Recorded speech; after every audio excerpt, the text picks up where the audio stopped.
एक हो जाना। इन तीन खगोलीय वस्तुओं में जिनसे हमारे शरीर की रचना बहुत गहराई से जुड़ी है, धरती, सूर्य और चंद्रमा। इनमें धरती माँ को तमस माना जाता है, सूर्य रजस है, चंद्रमा सत्व है। जो लोग शक्ति की, अमरता की, ताकत की इच्छा करते हैं, वे स्त्री प्रकृति के उन रूपों की पूजा करते हैं जिन्हें तमस कहा जाता है, जैसे काली या धरती माता।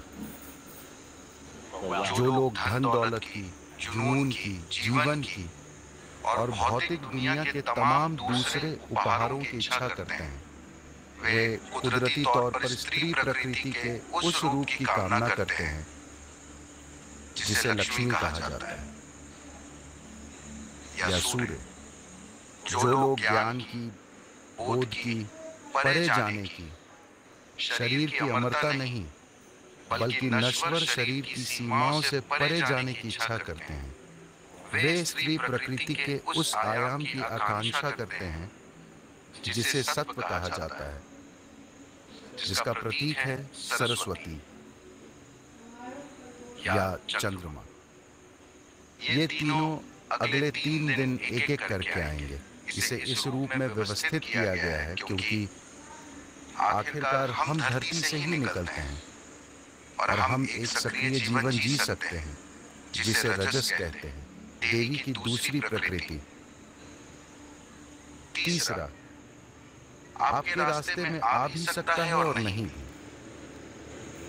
अगर आपको उन्हें अपने अंदर लाना है तो आपको प्रयास करना होगा, वरना वो आपके अंदर नहीं उतरेंगी।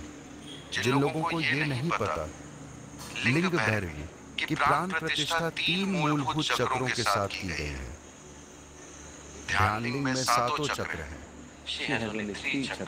उनमें सिर्फ 3 चक्र हैं जो तमस, रजस और सत्व के 3 आयामों का प्रतीक है।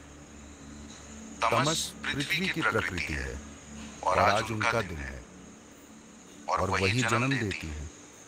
गर्भ की जो अवधि हम कोख में बिताते हैं वो समय तमस है। यह अवस्था लगभग शीत निद्रा जैसी होती है, मगर विकास होता रहता है।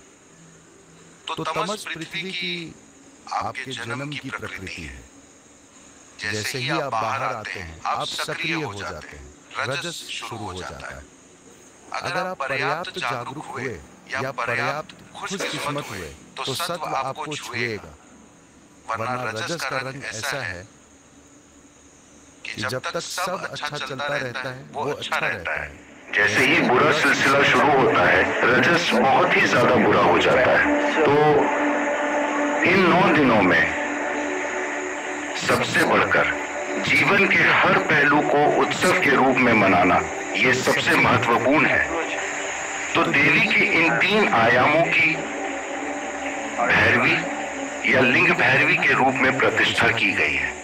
आपको अस्तित्व और पोषण के इन आयामों को अपने लिए प्राप्त करने में सक्षम होना चाहिए, क्योंकि आपको इन तीनों की जरूरत है।